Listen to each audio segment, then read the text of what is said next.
Solga, Ivy Masters Learning Center at ivymasters.com. And today we're going to look at Test 2, Section 1, numbers 12 and 13. 12 reads, in the passage, the author anticipates which of the following objections to criticizing the ethics of free markets.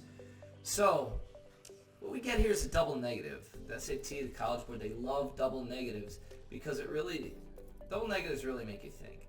First of all, anticipates. What is it? It's like expects. So the author's expecting which of the following objections. So if you object to something, and if you're not familiar with that word, you've probably seen it on TV in court. I object. It's kind of like I disagree. The objection the disagreement to criticizing the ethics of free markets. So if you disagree with someone who's criticizing, what's criticizing? That's like saying, hey, this, that, and the other thing is wrong. Usually that's what criticizing is. So if you're objecting to a criticism, when you have a double negative, what's easier to think of is think of it straightforward. So if you're objecting to the criticism, then you're agreeing with it. So it sounds like he's agreeing that markets can be ethical. Now usually when you've got a complicated question like this, if you just think of the lines as it's going to be more straightforward, the correct answer's got to have something to do with saying that markets can be ethical. And even if you don't get that, as long as you know that it has to deal with whether or not you think that markets can be ethical, usually it's enough to answer your question. So this is paired with number 13. So a good general approach here is you go to the line references, and instead of reading the whole passage over again, because the line references span from 4 to 54, and it is good to read before and after. For the sake of this question, I've just cut the line references themselves out, but to get some context, sometimes it's helpful to read before and after. But you go to the line references, and because you don't want to read the whole passage over again, it's much more efficient to do that. And while you're at it, you could eliminate any answer choices that are definitely not answering the question. You can see what you have left. Sometimes more than one of the line references legitimately will answer the question, in which case you eliminate whatever does not match. So it's got to match. And if ever you have more than one match, keep in mind that it's got to directly answer the question. It may not directly answer the question. It could be wrong for that reason as well. So, answer choice A for number 13 is line 4 to 5. Some argue that because free markets allow for personal choice, they are already ethical. So, it sounds like that's probably going to be our correct answer. Because if he's saying the free markets are already ethical, then that could be a counter argument if someone tries to criticize the ethics of free markets. We're going to keep answer choice A in mind. Answer choice B.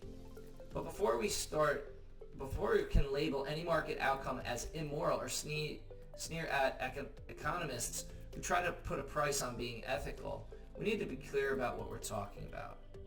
So all he's talking about there is he's about to tell you exactly what he's talking about. So that's kind of an introduction to clarification. It doesn't look like that's anticipating the objection to the criticism of the ethics of free markets. Answer choice C for number 13. Smith justifies selfish behavior by the outcome. That's definitely not in the author's voice. That's in Smith's voice. And it's telling how Adam Smith frames markets as being ethical or not ethical. And then the last answer choice, when a finance official refuses to value a currency because they have promised not to do so. By the way, that's bad pronoun antecedent agreement. If that were on section 2, it would be when a finance official refuses to value a currency because he or she has promised not to do so. He or she is defining ethics this way. What way? You'd have to read before to see what way the finance official is defining ethics. But again, that's not the author anticipating the objection to criticism of the ethics of free market. Now this is test 2. This was cut from the current edition of the College Board book. I would argue that the question's asking about the author, and answer choice A for number 13 is saying some argue it's not in the author's voice. So I would say that is invalid as well, but it is the best match to our answer choices here. So now let's go to number 12. Answer choice A, Smith's association with free markets with ethical behavior still applies today. That's not going to be correct. First off, Smith is talked about in answer choice C for number 13, not answer choice A. But whether or not it applies today does not have to do with whether or not free markets can be ethical. Answer choice B, free markets are the best way to generate high profits. So ethics are a secondary consideration.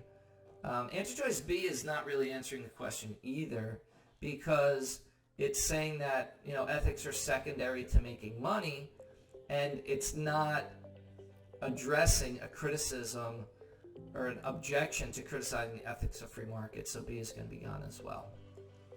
And let's look at answer choice C. Free markets are ethical because they are made possible by valued currency. So answer choice C seems to match answer choice D for number 13, but it's not saying that devalued currency is going to make markets ethical. It doesn't really make sense, that answer choice. Answer choice D, it looks like that's got to be the correct answer. Let's read it. Free markets are ethical because they enable individuals to make choices. That is going to be your correct answer, coupled with answer choice A. That is literally what answer choice A is saying, that free markets allow for personal choice, so they are already ethical. It matches nicely with answer choice D, and it does address an objection to the criticism of the ethics of free markets. Thank you for joining us today. If you like this video, click like. You can share it with someone who has trouble with these paired questions, especially like this is just a tough one. Is there any question you'd like to answer from any official PSAT or SAT or ACT? Leave that in the comments. I'd be happy to shoot a video on it. Click subscribe so you don't miss anything, and check out our 1-minute video on TikTok. Have a great day.